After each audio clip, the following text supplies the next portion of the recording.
Buenas tardes y bienvenidos. Por fin llegó y terminó el 20N. Por fin, bueno, pues pudimos votar y los españoles decidieron dar una victoria holgadísima al Partido Popular en esas elecciones del domingo y un varapalo histórico, porque la victoria del PP fue histórica, pero la caída del PSOE también ha sido histórica con esos 110 diputados. Bueno, lo que sí hay es una frustración enorme en la mayoría de la gente porque hasta dentro de más de un mes pues no pueda tomar posesión el nuevo gobierno, no pueda tomar las riendas de la situación de quiebra y de desánimo en la que está en estos momentos el país.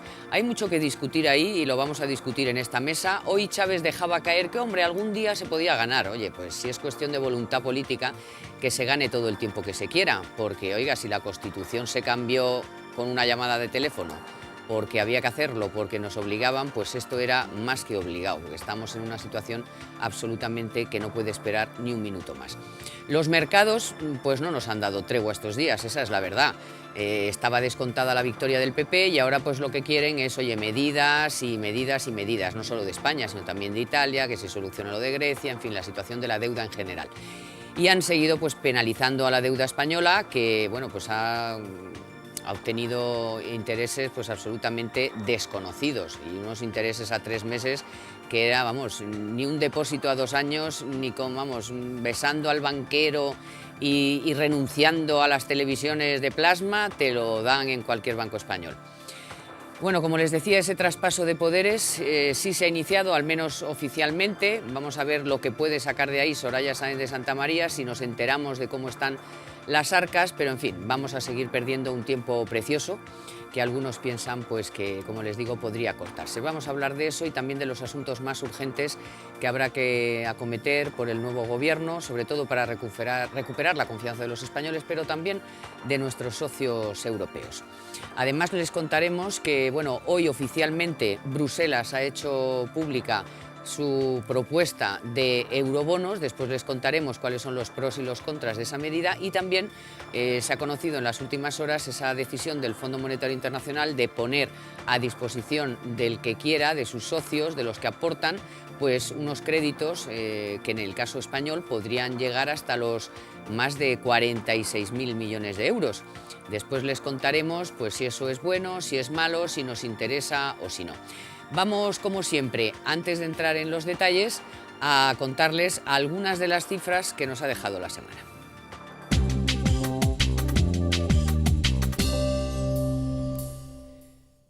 Por ejemplo, les contamos que el precio medio de la electricidad sigue subiendo, que el saldo hipotecario ha registrado un récord de caída, que la Seguridad Social continúa perdiendo afiliados extranjeros y que el déficit comercial desciende casi un 10% hasta septiembre. El precio medio de la electricidad en los mercados acumula una subida del 34% en octubre respecto al mismo mes de 2010. Es el mayor alcanzado desde noviembre de 2008. Se produce además a pesar de que en octubre el precio de la electricidad bajó un 1,7% con respecto a septiembre. El saldo total de crédito hipotecario en las entidades financieras ha caído más de un 5% en tasa interanual. Es el mayor descenso de la historia registrado. Así se desprende de los últimos datos de la Asociación Hipotecaria Española, que confirman la contracción que sufre esta actividad desde hace 4 años. Además, el volumen de nuevas contrataciones de hipotecas no es suficiente para cubrir el ritmo de amortizaciones.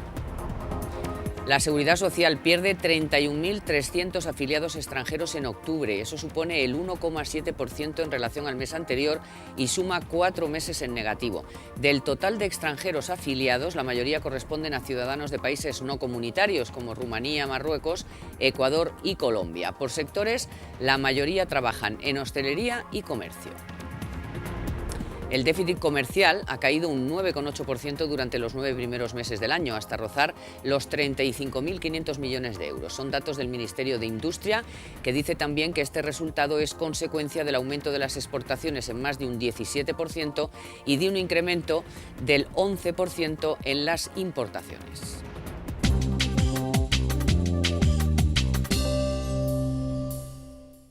Y Y ya entramos de lleno en el tiempo del análisis y para eso me acompañan hoy el profesor Raga, muy buenas tardes. Muy buenas tardes. Y Fernando Rayón, muy buenas tardes. Buenas tardes, Carmen. Bueno, y temas, vamos a empezar un poco por esta paradoja que se nos está dando en unos días, nada, apenas 2 días después de las elecciones, que es la siguiente. Tenemos a un partido que ha obtenido la mayoría absoluta y bien holgada y que, sin embargo, por un decreto que firmó el anterior gobierno, pues no puede tomar posesión nada menos que hasta dentro de más de un mes, porque en realidad es de 20 a 20 y luego va a ser como el 21 o el 22. En fin, claro, en esta situación y encima con los mercados presionando y algunos medios de comunicación también, diciéndole ya poco menos a Mariano que qué hace que no toma medidas. Oiga, pero si no puedo, si estoy atado.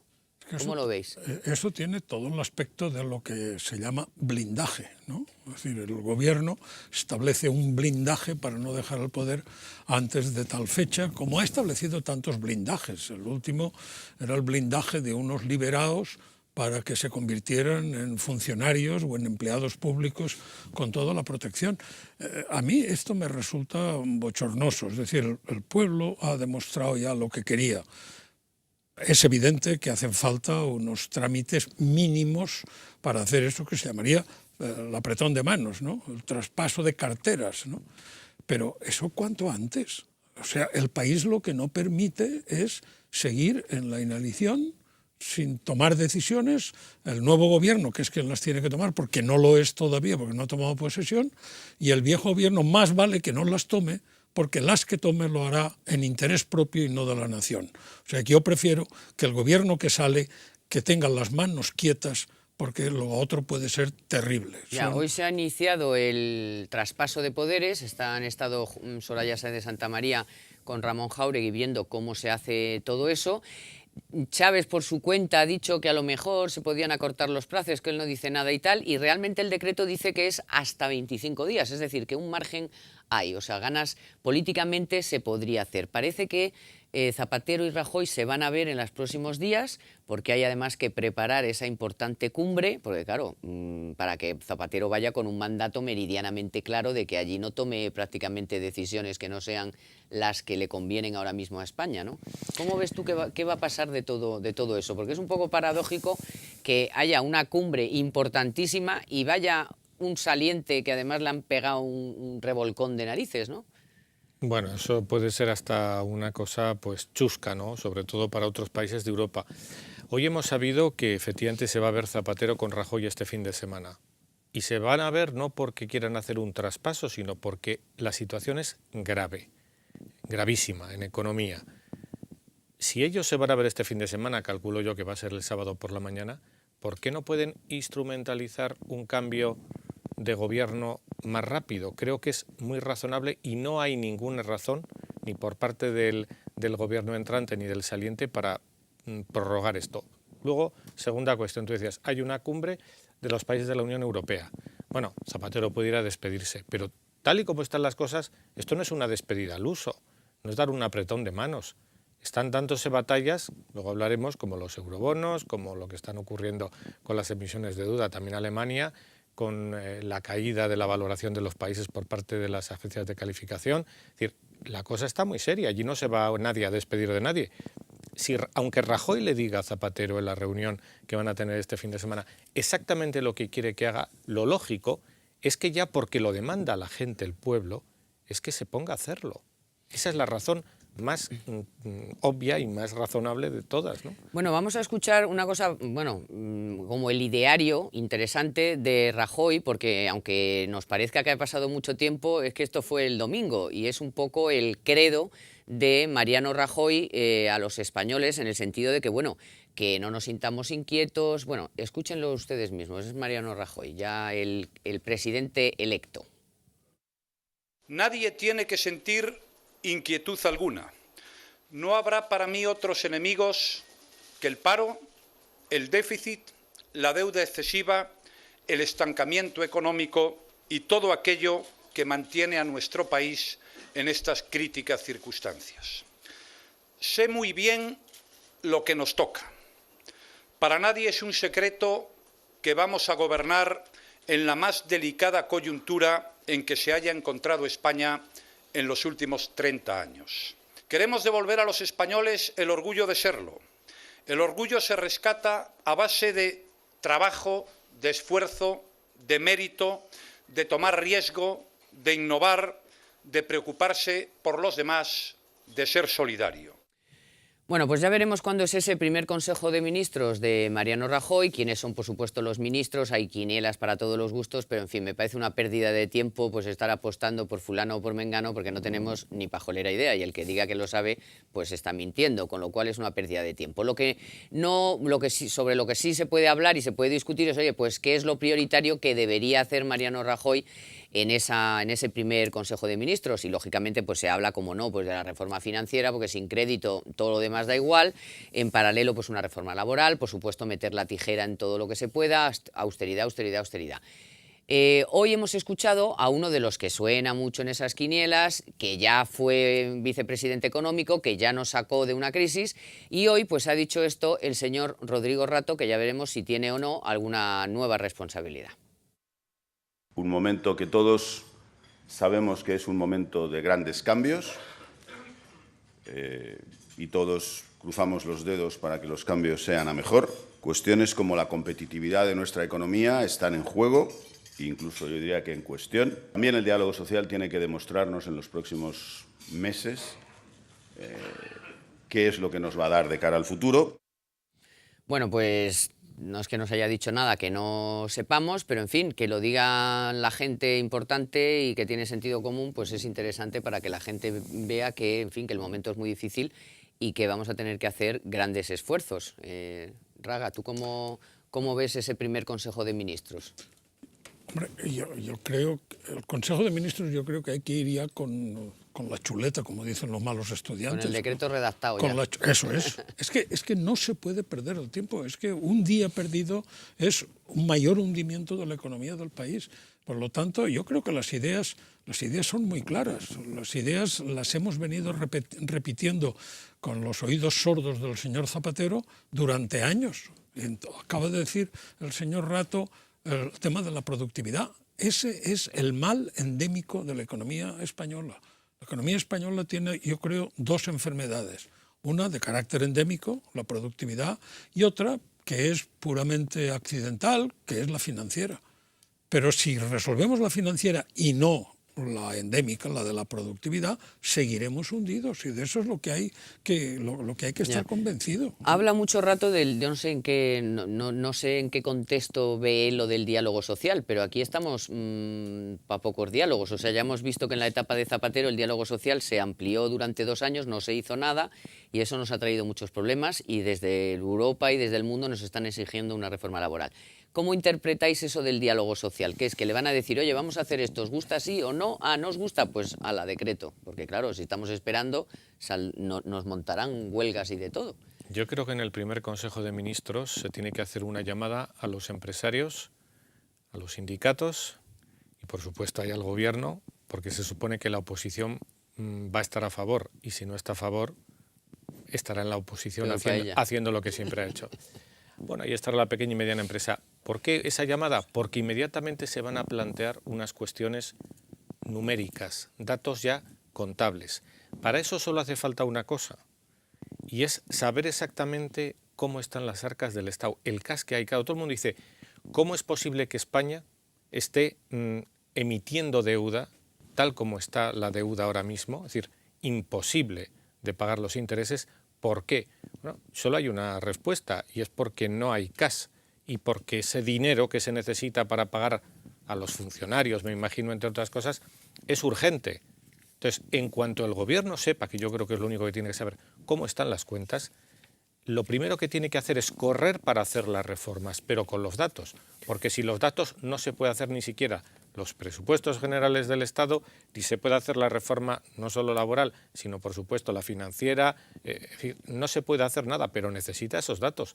Y esos datos yo creo que se los tiene que dar inmediatamente el gobierno, ya desde ahora, a la oposición, para que empiece a trabajar en ellos. Bueno, se necesita dinero para pagar a los funcionarios, comentaba Fernando, pero oiga, mientras tanto, yo qué sé, pues la señora Sinde, la ministra de Cultura, regala otros 4 millones de euros al cine y creo que se va a hacer 3 viajazos de aquí a que deje el ministerio de estos de Notemenés, o sea, de dos allá del Atlántico y otro a Rusia, que yo no sé ahora qué pinta esta señora viajando. O sea, que es que de verdad... Bueno, vamos a oír en esto, a ver si el señor Rosell, que es el presidente de los empresarios, a ver qué idea tiene y si luego ayuda como hay que ayudar. Escuchen lo que ha dicho hoy mismo, miércoles.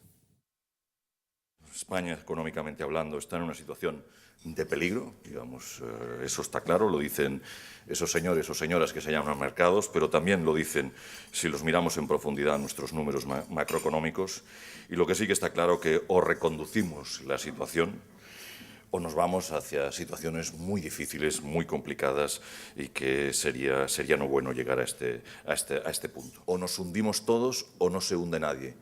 Y en el Titanic se hundieron todos.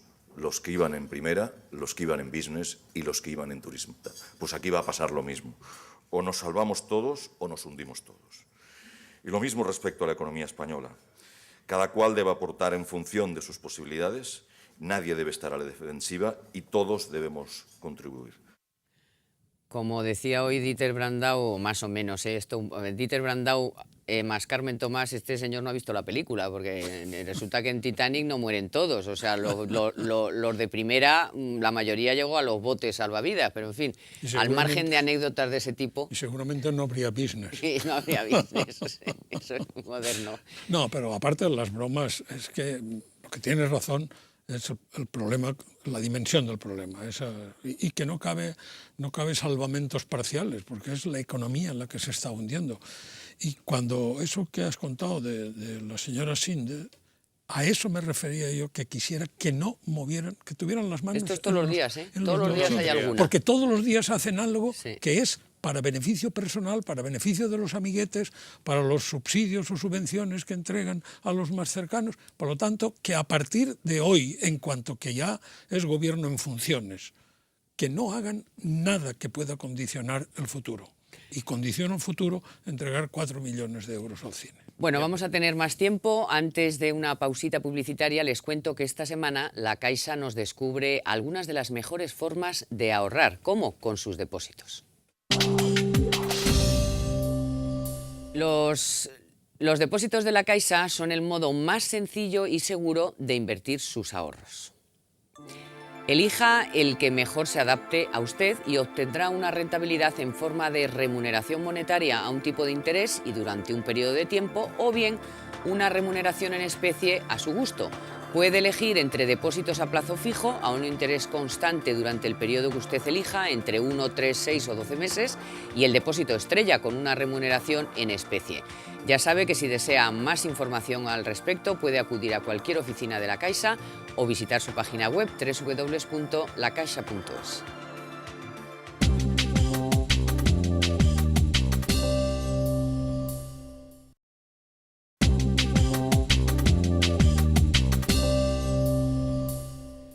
Bueno, comentábamos al inicio de este programa que España ha tenido serias dificultades tanto en la subasta de estos días como en la subasta anterior, tanto de bonos a 10 años como de letras a 3 y 6 meses, no porque no hubiera ofertas, sino por el coste horrible de la financiación. Ya les comentaba antes que por las letras a 3 meses y a 6 meses, pues hemos tenido que pagar, vamos, muchísimo más que cualquier depósito, incluso a 2 o 3 años. Hay algunos que no le importa, que no le dan importancia. Bueno, claro, como ya están fuera, por ejemplo, es lo que le pasa al secretario de Estado de Economía en funciones, señor Campa.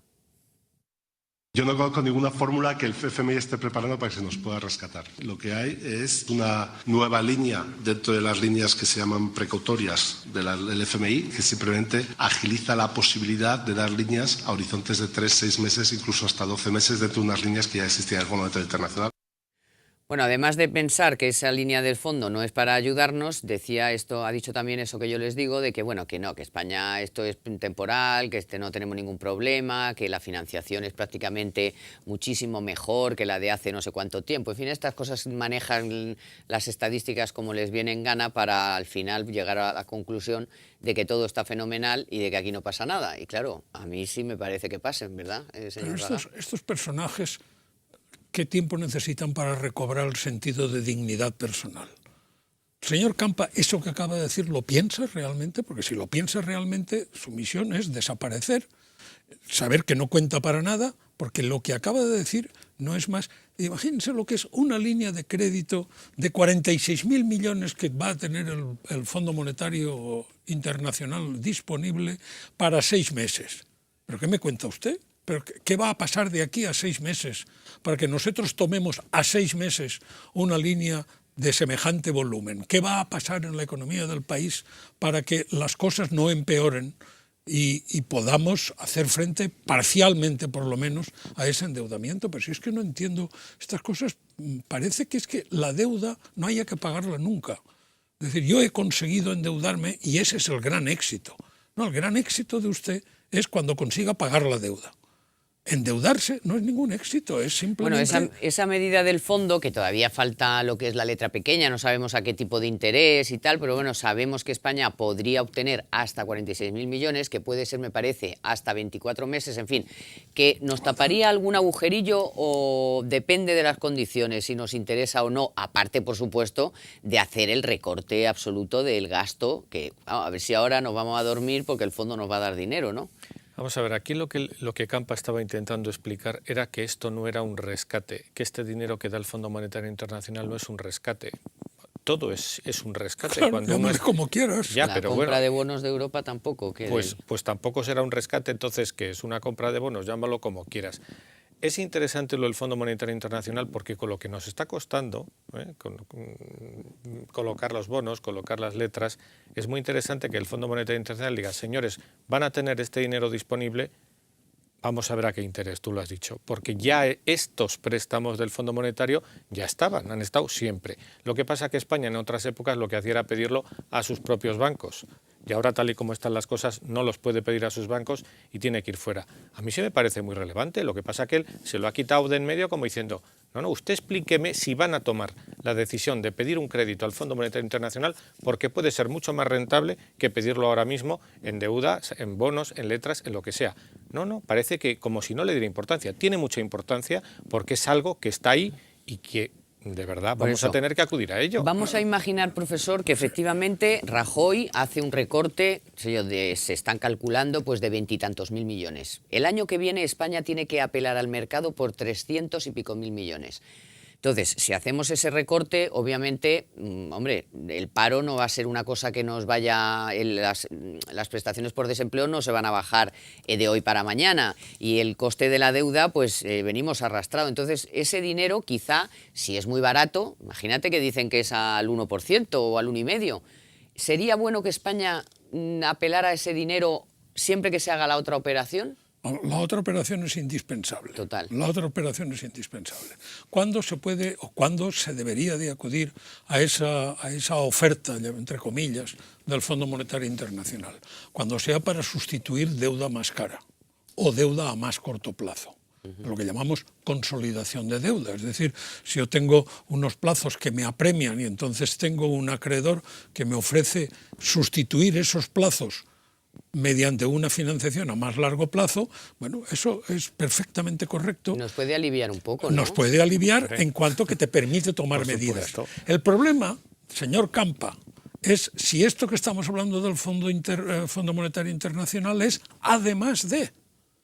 Y ahí es donde se encontraría el problema, porque entonces, ¿de qué deuda estamos hablando de las administraciones públicas españolas? Es que esa es la gran cuestión. Eso es lo que tiene que averiguar Soraya Sáenz de Claro, Santamaría, esa es la gran con cuestión. pelos y señales. De todas formas, la financiación, claro, dices, es tan sencillo como decir financiación al 7%, financiación al 1, al 1,5%. Claro. Nadie tiene dudas. Lo que pasa es que esto no es o una u otra, esto es y, la una y la otra. Ahí está. Y el Fondo Monetario Internacional, yo diría de entrada, sí, todo para mí. ¿Por qué? Pues porque lo va a necesitar. No sabemos los datos ni la deuda que tiene España, pero intuimos, por la rapidez de las emisiones de deuda, que eso va a ser necesario todo. Entonces, que no empiece ya diciendo que, no sé, como que le parece mal. Y uno dice, hombre, si no lo están haciendo para nosotros. Bueno, hoy hemos sabido por libertaddigital.com que Zapatero ha multiplicado por 7 el coste de la deuda de España. La rentabilidad está a niveles de los años 90, o sea que la financiación se ha encarecido, ya les digo, en 7 veces, que ya es está bien. Ahora vamos a la otra fórmula. Hoy, como les decía, Durão Barroso ha propuesto oficialmente que se emitan eurobonos, los famosos eurobonos que nos han estado vendiendo pues prácticamente toda la izquierda. Rubalcaba no sabía hablar de otra cosa nada más que del BCE, toda la gente de su campaña, en fin, como la fórmula pues para hacer como de primo de zumosol, como de cortafuegos de todo este lío de la deuda. Merkel ya le ha contestado diciendo que no quiere ni oír hablar de los eurobonos. Vamos a explicar, por favor, de una vez por qué son o no son, no sé lo que pensáis, si son buenos o no, si es una buena fórmula o no, y si al final Merkel no le va a quedar más remedio que ceder, porque no solamente la izquierda, sino que también muchísima gente de los mercados le interesa que se haga esa operación de emitir eurobonos. Profesor. Vamos a ver, para mí el gran peligro de abrir la puerta a una emisión de eurobonos, o mejor, a la primera emisión, porque sería la primera emisión de eurobonos, es la puerta que abrimos. La puerta que abrimos que ya no sabemos cuándo se va a cerrar, ni cuál va a ser el volumen total, ni quién lo va a fiscalizar, ni en qué medida la fiscalización del volumen de eurobonos emitidos tendrá eficacia, si ya estamos viendo que ya en el inicio empiezan las discusiones. Yo soy partidario, desde luego, de no eurobonos, de no dinero fácil. El dinero fácil ya hemos visto a qué conduce. El que buscó altos rendimientos despreciando el riesgo que suponía los altos rendimientos en inmuebles o en deuda, porque ahora la toxicidad de los activos tiene dos vertientes. Una son los activos tóxicos de los inmuebles de en su momento, y otra es la toxicidad de los títulos de la deuda en estos momentos, griega, española, italiana, portuguesa. El que buscaba esos altos rendimientos, que sufran las pérdidas, pero que no salga la red bajo el trapecista diciendo usted de volteretas que no se preocupe que aquí abajo está la red que acabará acogiéndole con toda benevolencia. ¿Tú cómo lo ves, aunque se pusieran condiciones? Porque Barroso sí ha dicho que con condiciones, es decir, que se pueda toquetear en los presupuestos. Pero Carmen, si las nacionales, condiciones están puestas, no pueden hacerlo. Ya. Eso dice la... Vamos a ver, para que nos entiendan los oyentes, aquí cada país de Europa emite su deuda y ellos son responsables de cómo esté esa deuda. Y ellos tienen que hacer frente a esa deuda. La han tenido muy grande unos países, luego la han ido pagando, nosotros la tenemos ahora altísima, hemos ido creciendo. La emisión de los famosos eurobonos no es que toda Europa sea solidaria con la emisión de una deuda generalizada que utiliza cada país en su propio beneficio. Vamos a ver, uno se imagina a Grecia echando manos de los eurobonos y se echa a temblar. Claro. O se imagina a Italia, vamos a decirlo, o incluso a España. Claro, Angela Merkel no es que no quiera financiar a Europa, no, es que no sabe cómo esa deuda luego se va a pagar. Ya, bueno, y no quiere seguir por supuesto que no quiere. O sea, una cosa es que haya costeado pues la fusión de Alemania y los problemas que tuvo, y otra cosa es que dé dinero a determinados países o perdone y haga quitas, y otra cosa es que de repente no pueda controlar, ojo, claro, no pueda controlar una emisión de deuda que supuestamente, ya sé que hay tres, Barroso ha hablado de tres distintas emisiones de eurobonos con características diferentes, vamos a verlo, porque ya está aprobada la emisión de eurobonos, pero vamos a ver qué condiciones son. Pero yo entiendo, Angela Merkel, yo jamás aceptaría que se emitieran eurobonos, de la misma forma que no aceptaría que el Banco Central Europeo nunca comprase deuda. Claro. Bueno, sin duda es uno de los temas que va a estar encima de la mesa en esa cumbre que todo el mundo dice que va a ser importantísima. Todas las cumbres van a ser importantísimas y luego no vemos resultados y desde hace demasiado tiempo. Pero esta sí, Carmen. Esta bueno, vamos a ver, esta parece que sí. Y entonces vamos a ver si de ahí sale una estrategia. De momento, ya les comentaba antes que Zapatero se va a ver con Rajoy, van a llevar un mandato, Zapatero va a llevar un mandato, yo no sé si Zapatero tiene que llevar ningún mandato allí, pero bueno, a lo mejor sí, y si tiene que decir algo por España, dirá lo que haya quedado con Rajoy en que va a decir. De momento, el PP tiene claro que tiene que haber una estrategia común, al menos eso es lo que la secretaria Cospedal ha dicho por boca de Mariano Rajoy en las últimas horas. Escuchen a María Dolores de Cospedal. El Partido Popular tiene un compromiso inequívoco y rotundo con Europa y con las instituciones europeas. Tenemos un compromiso claro con el euro. Ya dijo anoche Mariano Rajoy que no vamos a hacer milagros y que nunca los hemos prometido. y que dar una solución al problema de la deuda soberana tiene que venir de una estrategia conjunta y planificada de toda la zona euro. Los españoles han dado al Partido Popular un mandato de austeridad, un mandato de reformas y un mandato europeísta. ¿Qué entendéis por un mandato europeísta? ¿Creéis que el Partido Popular está por los eurobonos? ¿Por qué? ¿Por qué solución? No sabemos. No lo sabemos. Es que para mí hemos hablado del peligro de los eurobonos. ¿Para qué quiere Europa eurobonos? Pero una solución hay que dar, profesor. ¿Qué solución damos a este asunto? Es que la solución que damos a ese asunto es que cada país haga sus propias cuentas, que tiene que quebrar, que quiebre, que tiene que hacer los recortes extravagantes. Para algo han estado antes las alegrías. Es que el desplazar esta responsabilidad a otros países es que no lo entiendo. De esos recortes hay que fijarse no solamente en los que haya podido hacer en Castilla-La Mancha o en Baleares, en algunos, sino, por ejemplo, los que está haciendo más, los que ha hecho y los que ya ha anunciado para esta nueva etapa una vez ganadas las elecciones en Cataluña por CiU. Que, por cierto, ha ganado, sí, pero muchos más. Ha ganado de calle y haciendo unos recortes impresionantes. Parece que a la gente no le molestan tanto los recortes. No es que no le molesten, es que se da cuenta si se lo explicas que no hay otra solución. De todas formas, cuando dice, bueno, pero ¿y qué solución es esta solución europea conjunta? Porque eso lo ha dicho ya una vez Rajoy y 2 veces Cospedal. Yo creo que va a haber una reunión de Sarkozy y Merkel con Rajoy, y allí la solución que se va a decir es, de acuerdo, nosotros podemos hacernos cargos de la deuda y podemos apoyaros en la deuda, pero aquí tiene que haber una estrategia conjunta, que yo creo que no es otra que fiscal. Un régimen para todas las empresas idéntico en Europa. Esa es la solución, eso lo querían pactar ya Merkel y Sarkozy. Bueno, de hecho lo han pactado. Que sea una unión de verdad en todo, no solamente para todos la misma. Entonces decir, nosotros os vamos a tapar aquí el problema que tenéis ahora con la deuda. Ya veremos cuándo podéis resolver el paro, que lo tendréis que hacer. Pero vosotros os tenéis que apuntar a estas condiciones. Y si el IVA en un país de Europa es del 20, pues vosotros no podéis seguir a 16 estando como estáis. Soluciones de ese tipo que marquen el camino a la reforma que luego tiene que hacer Rajoy. Ese puede ser el discurso de Merkel perfecto. Lógico. Ahora, si yo fuera el interlocutor de Merkel, le diría, ¿y eso usted lo considera compatible con países con estructuras económicas tan diferentes?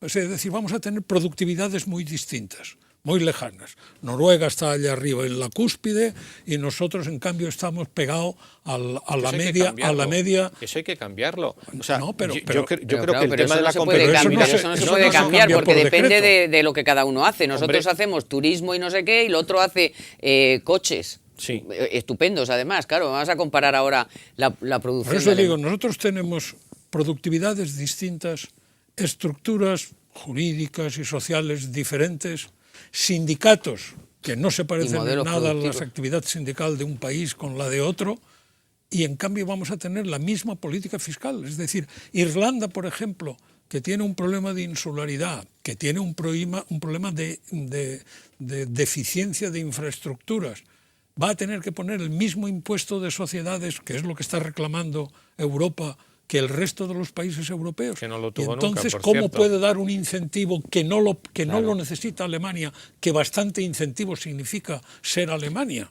Hombre, yo creo que no va a haber chocolate para todos, eso está contado, cada uno tiene sus características, pero lo que no podemos es tener la productividad más baja de Europa, por ejemplo. Claro. Eso tampoco. Es decir, si va a haber una reforma laboral tenemos que tener eso en cuenta. Yo no digo que tengan que ver los coches con el turismo, obviamente, pero cuidado, hay un término medio y tenemos que poner unos impuestos que, solventando las características propias de cada estado, se parezcan y permitan a una empresa instalarse aquí y no ver como estamos viendo hoy, pues que de repente las empresas empiezan a anunciar ERES, pero ya teniendo en cuenta los datos del año que viene. ¿Por qué? Porque les va a salir mucho más rentable irse a otro país. Bueno, 30 segundos cada uno. ¿Cómo ves lo que ha anunciado Mas para Cataluña? No, yo creo prácticamente que ese el copago Ese es el camino. El sistema sanitario es insostenible, por definición. es insostenible. Entonces, llámenle como quieran, llámenle, él no le ha llamado copago, le ha llamado de una forma un poco rocambolesca. Me da igual, pero que tenga un precio de alguna forma para participar en el coste y segundo, para disuadir en el empleo excesivo de un bien que es gratis. Entonces, esta situación, ese es el camino. Y a mí, en cuanto a la reforma fiscal, me bastaría con una cosa, que cada país haga lo que quiera, pero déficit máximo 1 o 2%. Bueno, pero es que eso es lo que se ha pactado. De todas formas, ya está. 30 segundos usted para apáñese más. con los impuestos en y 30 con el gasto segundos público. lo demás. Ya empiezan a hablar algunos líderes regionales sobre este asunto. También digo, hablando el de Murcia copago, ya habló en su momento. Ya han empezado a hablar. Entonces, vamos a ver, lo que está haciendo más es lo que hay que hacer. Y lo que ha anunciado el País Vasco también, el gobierno vasco, es lo que hay que hacer. Pero no va a haber que hacer solo eso, hay que hacer muchas más cosas. O sea, que no nos creamos que eso ya está todo resuelto. El tema sanitario en Cataluña es gravísimo porque acordaos del dinero que tuvo que poner Aznar en cuanto pactó la primera legislatura con CiU, y ahora hay que resolverlo ya porque eso no se tiene en pie. Bueno, pues se nos acabó el tiempo. Muchas gracias, profesor Raga. Hasta Muchas luego. gracias. Y a ti hasta otro día, Fernando. Hasta otro día. Y a todos ustedes, ya ven que bueno, pues los temas siguen ahí, siguen muy en la mesa. Nadie sabe muy bien cómo va a resolver Europa toda esta situación que tenemos de los países periféricos y ya no tan periféricos, y qué va a pasar en nuestro país con ese traspaso de poderes. El miércoles que viene estaremos aquí para contarle todo eso con pelos y señales y para analizarlo también. Muchísimas gracias por estar ahí, por confiar en nosotros. Hasta la próxima semana.